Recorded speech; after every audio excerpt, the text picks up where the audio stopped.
اعتراف رسمي من مدير الكرة محمد رمضان على مصير بيرسي تاو ورضا سليم.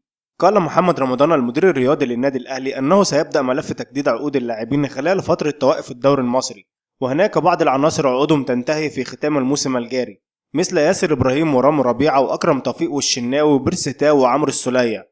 هناك أمور تسير وفقا لنظام معين منها المرحلة السنية. وأكد محمد رمضان في تصريحات تلفزيونية بيرسي تاو من ضمن العناصر التي تنتهي عقودها في نهاية الموسم، لكن أمر التجديد بالتأكيد يرتبط برؤية المدير الفني للأهلي. سنتخذ القرار الأنسب في ملف اللاعب بالتنسيق مع كولر. وبسؤاله عن رضا سليم قال: هناك فرق بين الحزن والغضب، واللاعب لم يفعل شيء، كل لاعب من حقه الحزن بسبب عدم المشاركة، وهذا أمر أوافق عليه، لكن الغضب وارتكاب أي تصرف أمر مرفوض تماما، وهذا أمر عادي جدا. ضم طاهر محمد طاهر إلى منتخب مصر واستبعاد الشناوي وصلاح وعودة رمضان صبحي ونجم الزمالك.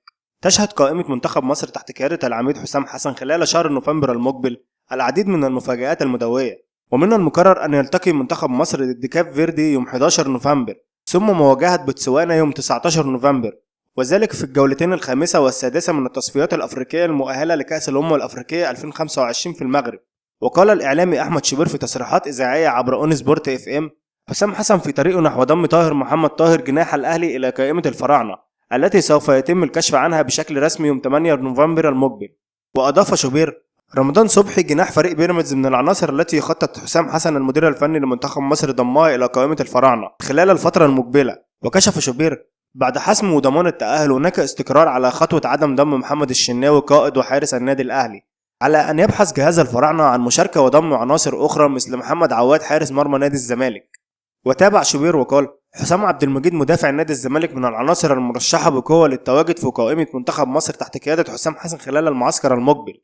واختتم الإعلامي أحمد شوبير تصريحاته قائلا: حسام حسن قرر الكشف عن القائمة يوم 8 نوفمبر، وذلك من أجل متابعة مستوى بعض العناصر في بطولة الدوري خلال انطلاقة المسابقة، وذلك يعتبر أمر جيد ومميز. وتألق طاهر محمد طاهر جناح النادي الأهلي بشكل مميز مع الفريق في الفترة الماضية، حيث ظهرت بصماته بشكل مميز من عملية تسجيل وصناعة الأهداف سواء في لقاء سيراميكا في كأس السوبر المحلي أو خلال لقاء العين الإماراتي في ربع نهائي كأس الانتر كونتيننتال. في النهاية لو عجبك الفيديو متنساش تعمل لايك وكومنت وتشترك في القناة حتى يصلك كل ما هو جديد وحصري، وشكرا.